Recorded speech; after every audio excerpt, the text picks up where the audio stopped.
And when I was preparing for this talk, I was thinking about what even is a socially just education system, and how is that distinct and different from prioritizing social justice more generally in people's experiences of childhood?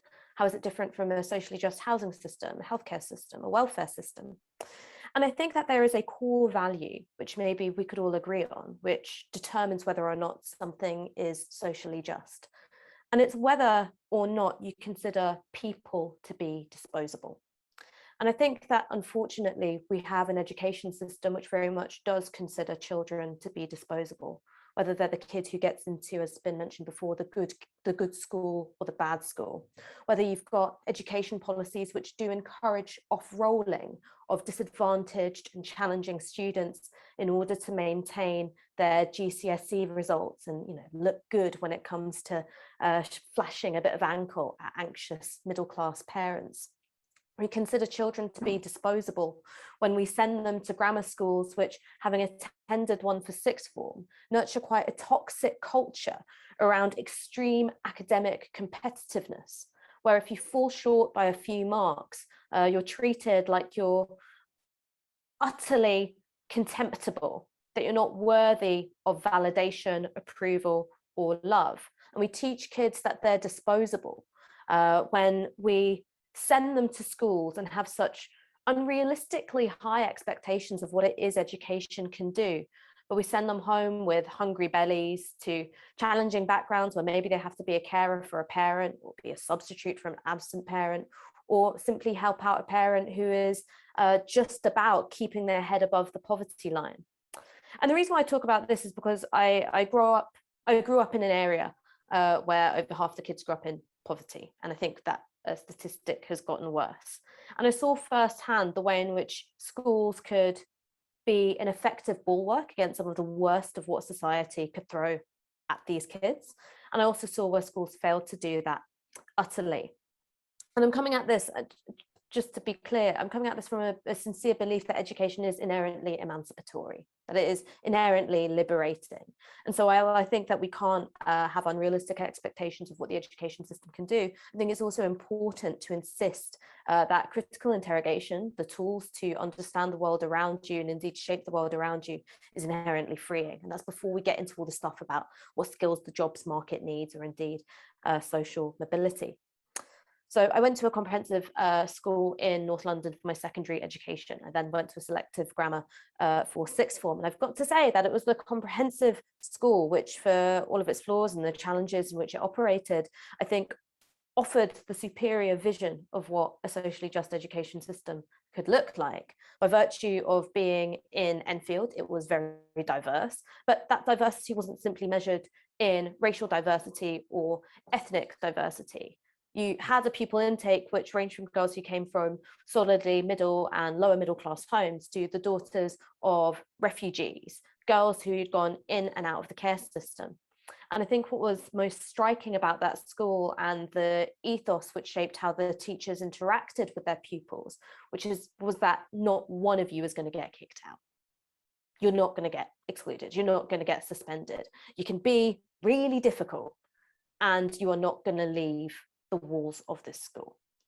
It was an all-girls school, which I know there are issues with proposing single-sex segregation as an option in schools, but one of the consequences of that was that we had particularly high rates of teenage pregnancies, because you had double the amount of pupils who could get pregnant. But also we were growing up in an area which, looking back on it,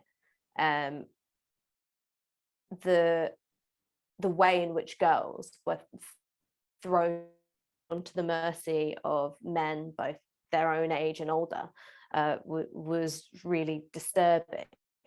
So we had a high rate of teenage pregnancies, and we had teachers who not once dipped a toe into the narratives of slut shaming, or that you've done something so wrong by falling pregnant, sometimes choosing to have a baby, that you're not deserving of engagement and an educational experience. I think that was something which was incredibly important. Whereas the sixth form grammar that I attended, Latimer School in Edmonton, it was a selective grammar which was plonked right in the middle of one of the most deprived bits of North London, and I could count on one hand the number of students who were actually drawn from the local area. And this insane chasm between the pupils who were at the school and the area that was situated in created in some ways quite a stressful and anxious experience for the kids at that school. They're identifiable by their uniform, and they kept getting jumped on the bus, their phones nicked, lunchboxes nicked, their money nicked, because that uniform was essentially a flag flown in the face of these other kids who went to Elwood, went to Ashmole, that they were less valued as children, that they were stupider, that they were more criminal, that they were more difficult, that they were more violent. So no wonder these poor year sevens with their giant rucksacks all got jumped on the bus. It was something which I thought was really toxic, not just to the pupils who went to Elwood and also Latimer, but corrosive for the social cohesion of the area as a whole. And I think there's maybe one last thing that I want to talk about when I'm talking about the disposability of children, why that is, I think, such a toxic thing to have entrenched within our education system. Is that we're told that kids being disposable, that there are high standards, and if kids fail to meet them, they'll either be marginalized within the school community or kicked out of it altogether. But that's what makes a good school. We're told that that's what makes an effective educational environment, whether that is a high-performing academy or a grammar school, or indeed a fee-paying school. And so I think that one of the things that a socially just education system could do within the context of a society which prioritizes the value that no person is disposable would be, why do we define performance by cheating on your homework and getting rid of the most challenging kinds of people that it is your job to value, to educate, and to support? I don't think that it's possible for us to have this conversation without thinking about the ways in which the academic competitiveness of London state schools is in some ways enforced by the overstuffed pupil referral units that we have across this city. I also don't think that we can talk about the educational attainment at London schools when at the same time in my area, you've got kids who are going to pretty decent state school by academic standards, but have to walk through an estate where they're simply not safe to walk through. Between Tottenham and Wood Green, it's not safe to walk that half-a-mile journey.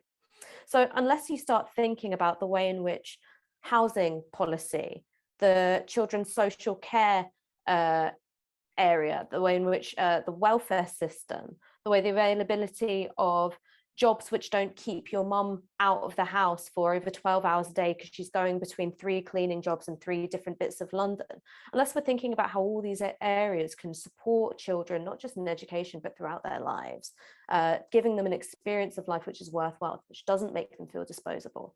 I think that this conversation of a socially just education system is not only myopic, but perhaps doomed to fail.